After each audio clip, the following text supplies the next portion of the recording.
আসসালামু আলাইকুম বন্ধুরা, Rafiq computer sales and service সেন্টারের পক্ষ থেকে জানাচ্ছি সবাইকে স্বাগতম।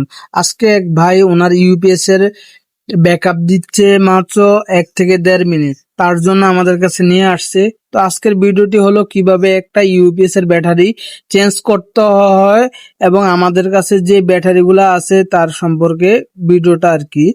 তো উনি যে ব্যাটারিটা ইউজ করতো এটা মূলত উনি একদম শেষ পর্যায়ে, অর্থাৎ কারেন্ট চলে গেলে একদম বন্ধ হইলে উনি কাজ বিরত দিত আর কি। ওই ক্ষেত্রে দেখা যায় যে ব্যাটারিতে সমস্যা হয়। একটা যখন কারেন্ট চলে যায় ইউপিএস এর ব্যাটারি অবশ্যই কাজটা সেভ করলেন, বন্ধ করে নিলেন। অনেকে কি করে ইউজ করতে করতে শেষ হইলে বন্ধ করে, ওই ক্ষেত্রে ব্যাটারির যে হেলথ থাকে না, ওই ক্ষেত্রে এটা 1-1.5 মিনিট পরে বন্ধ হয়ে যায় আস্তে আস্তে। তো আমাদের কাছে যে ব্যাটারিটা আছে এটা মূলত 6 মাস ওয়ারেন্টি আছে, আর এটা খুবই রিজনেবল প্রাইসে পাবেন আমাদের কাছে। তো আমরা এখন এটা যে পজিটিভ এবং নেগেটিভ অনুযায়ী আমরা বক্সে ফিটিং করলাম। ইউপিএস এর এখন যে কেসিংটা আছে এই কেসিংটা সুন্দরভাবে লাগিয়ে নিব।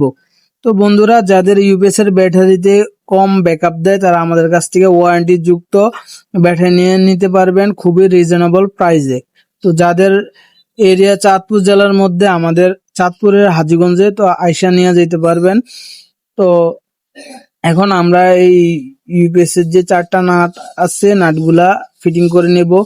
তো বন্ধুরা, আমাদের এখানে শুধু প্রোডাক্ট পারচেস করলে সার্ভিস চার্জ আমরা ইউপিএস এর ব্যাটারি ক্ষেত্রে নেই না। তো এখন আমরা এটা ফিটিং কমপ্লিট, জাস্ট চেক দিলাম, পাওয়ারের কন্ডিশনটা চলে আসছে।